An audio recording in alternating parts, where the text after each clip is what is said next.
आज आप लोगों को इस विशेष क्लास में सारे बच्चों का स्वागत है। आज दूसरा दिन हम लोग पढ़ने जा रहे हैं। कल हम लोगों ने पढ़ा था वर्णमाला, तो आज हम लोग पढ़ेंगे स्वर वर्ण की मात्राएं। तो मात्राएं सिर्फ स्वर वर्ण की होती है, व्यंजन वर्ण की कोई मात्राएं नहीं होती है। स्वर वर्ण जो अ से औ तक होता है, अ की कोई मात्रा नहीं होती है।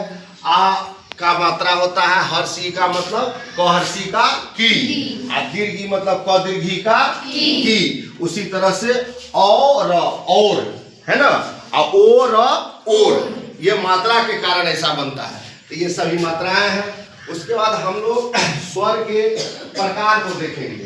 तो स्वर वर्ण के तीन प्रकार। स्वर वर्ण के कितने प्रकार? एक मूल स्वर, दूसरा तीसरा संयुक्त स्वर। तो मूल स्वर में हमारा अ है, हर्षी है, हर्षु है, री है। दीर्घ स्वर में आ है, दीर्घी है, दीर्घु है। और संयुक्त स्वर ए ओ। इस तरह से हम लोग स्वर की मात्राएं को समझा और वर्णमाला हमारा कंप्लीट हुआ।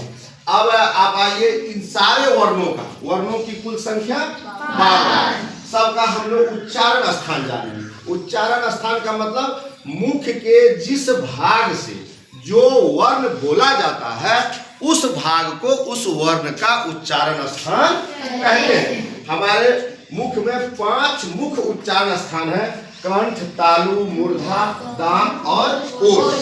ठीक है, ये 5 हमारे मुख्य उच्चारण स्थान है। कंठ से अ, आ, क वर्ग, ह विसर्ग, जिसको हम लोग श्लोक में ऐसा बोल सकते हैं: अकु विसर्जना कंठ।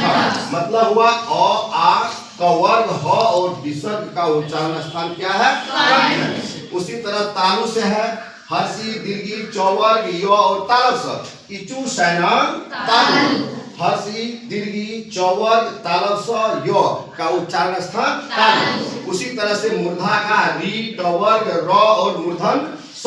इसको हम लोग पढ़ते हैं ऋतुष नाम मूर्धा। फिर दांत का पढ़ते हैं लिरी, तु, लसा नाम दंता। मतलब लिरी, तवर्ग, ल और दंत स का उच्चारण स्थान दांत। ओष्ठ के बारे में यहाँ से किस किस वर्ण का उच्चारण होता है? हर्षु, दीर्घु और पौवर्ग। इसको पढ़ते हैं उपाय पाय नामः ओष्ठ। इस तरह से हमारा ये मुख्य 5 जो उच्चारण स्थान है वहां से इन सारे वर्णों का उच्चारण होता है। उसके बाद कंठ तालु के सहयोग से एक, कंठोष्ठ के सहयोग से कंठ और ओष्ठ के सहयोग से ओ और दांत और ओष्ठ के सहयोग से व। ये बहुत इंपॉर्टेंट है। समझ में आया सारी बात? इन सारे चीजों को आप लोग बेहतर तरीके से याद कीजिए। कल फिर हम लोग विशेष क्लास में यहाँ पर उपस्थित होंगे। तो अभी थोड़ा सा इसका हम एक बार इंक्वायरी करते हैं। तो पूछते हैं किसी बच्चे से, चलो तुम खड़ा हो, तुम बताओ व का उच्चारण स्थान कहाँ है? दंतोष्ठ। दंतोष्ठ का क्या मतलब हुआ? दंतोष्ठ का मतलब दांत। दांत और ओठ के सहायता से, दांत और ओठ के।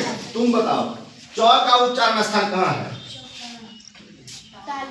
तालु से। Very good. च का उच्चारण स्थान तालु से। चलो तुम बताओ रे, छोटी नहीं है, चलो खड़ी हो जाओ। तुम बताओ मूर्धन स का उच्चारण स्थान?